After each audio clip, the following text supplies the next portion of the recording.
25 साल बाद बिहार में वाम दलों का सूखा खत्म। 5 सीटों पर लड़ी लेफ्ट आरा काराकाट सीट जीत ली। लोकसभा चुनाव में बिहार से वाम दलों का सूखा खत्म हो गया। वाम दलों के 2 सांसद करीब 2.5 दशक बाद बिहार से संसद की सीढ़ी चढ़ने में कामयाब रहे। आरा और काराकाट में माले का 3 तारा खूब चमका। हालांकि बेगूसराय से भाजपा के अवधेश राय और खगड़िया भाजपा के संजय कुमार को कामयाबी नहीं मिली। इस चुनाव में वाम दलों ने कुल 5 सीटों पर उम्मीदवार उतारे, इसमें से 2 पर जीत मिली। आरा के फिर भाजपा में दोनों बोल देते। आरा में भाजपा माले के सुदामा प्रसाद ने भाजपा के RK सिंह और काराकाट में भाजपा माले के ही राजा राम सिंह ने पवन सिंह और उपेंद्र कुशवाहा को हराया। माले ने काराकाट सीट पर पहली बार कब्जा किया है। काराकाट सीट 2009 में अस्तित्व में आई। तब से अब तक हुए 3 चुनावों में से इस सीट पर NDA प्रत्याशी ही जीतते रहे हैं। इस बार जीते राजा राम सिंह को यहां पार्टी प्रत्याशी के रूप में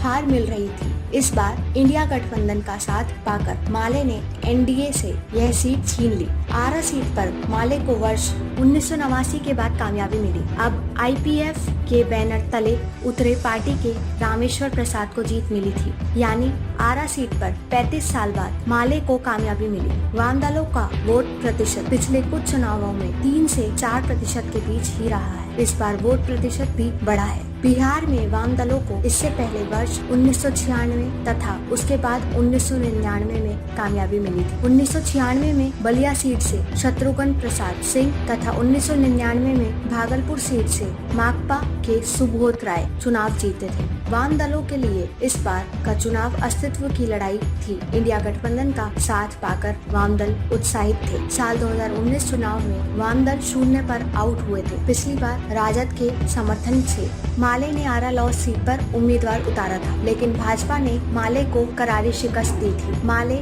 जहानाबाद, काराकाट और सिवान में अकेले चुनाव लड़ा, जहां उसे हार मिली थी। भाजपा अपनी परंपरागत सीट बेगूसराय में अकेले बूते चुनाव लड़कर हार गई थी।